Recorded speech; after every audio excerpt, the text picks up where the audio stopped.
أعوذ بالله من الشيطان الرجيم. بسم الله الرحمن الرحيم. إذا وقعت الواقعة ليس لوقعتها كاذبة خافضة رافعة. إذا رجت الأرض رجا وبست الجبال بسا فكانت هباء منبثا.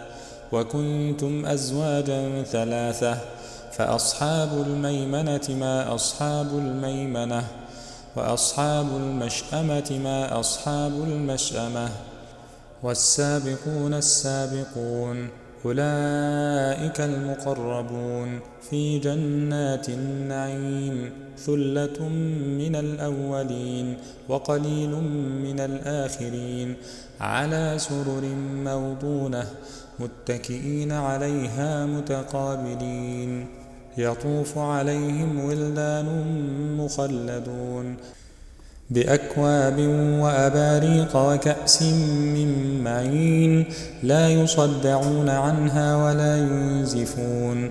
وفاكهة مما يتخيرون ولحم طير مما يشتهون.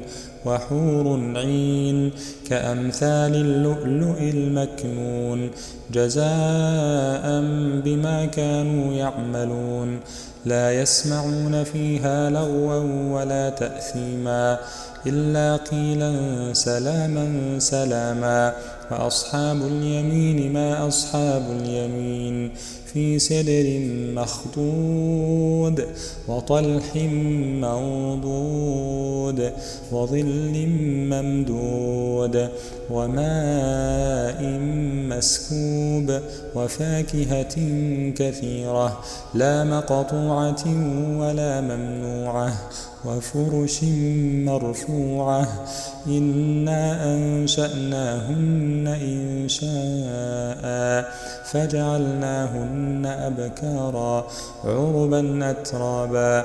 لأصحاب اليمين ثلة من الأولين وثلة من الآخرين. وأصحاب الشمال ما أصحاب الشمال في سموم وحميم وظل من يحموم لا بارد ولا كريم. إنهم كانوا قبل ذلك مترفين وكانوا يصرون على الحنث العظيم. وكانوا يقولون إذا متنا وكنا ترابا وعظاما أئنا لمبعوثون أو آباؤنا الأولون. قل إن الأولين والآخرين لمجموعون إلى ميقات يوم معلوم. ثم إنكم أيها الضالون المكذبون لآكلون من شجر من زقوم فمالئون منها البطون فشاربون عليه من الحميم فشاربون شرب الهيم. هذا نزلهم يوم الدين. نحن خلقناكم فلولا تصدقون. أفرأيتم ما تمنون أأنتم تخلقونه أم نحن الخالقون. نحن قدرنا بينكم الموت وما نحن بمسبوقين على أن نبدل أمثالكم وننشئكم فيما لا تعلمون. ولقد علمتم النشأة الأولى فلولا تذكرون. أفرأيتم ما تحرثون أأنتم تزرعونه أم نحن الزارعون.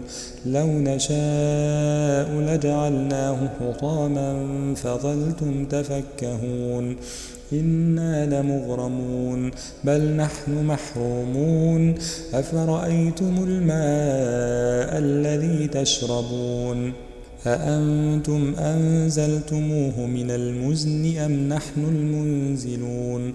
لو نشاء جعلناه أجاجا فلولا تشكرون. أفرأيتم النار التي تورون أأنتم أنشأتم شجرتها أم نحن المنشئون. نحن جعلناها تذكرة ومتاعا للمقوين فسبح باسم ربك العظيم فلا أقسم بمواقع النجوم وإنه لقسم لو تعلمون عظيم إنه لقرآن كريم في كتاب مكنون لا يمسه إلا المطهرون تنزيل من رب العالمين أفبهذا الحديث أنتم مدهنون وتجعلون رزقكم أنكم تكذبون فلولا إذا بلغت الحلقوم وأنتم حينئذ تنظرون ونحن أقرب إليه منكم ولكن لا تبصرون فلولا إن كنتم غير مدينين ترجعونها إن كنتم صادقين فأما إن كان من المقربين فروح وريحان وجنة نعيم وأما إن كان من أصحاب اليمين فسلام لك من أصحاب اليمين وأما إن كان من المكذبين الضالين فنزل من حميم وتصلية جحيم إن هذا لهو حق اليقين فسبح باسم ربك العظيم.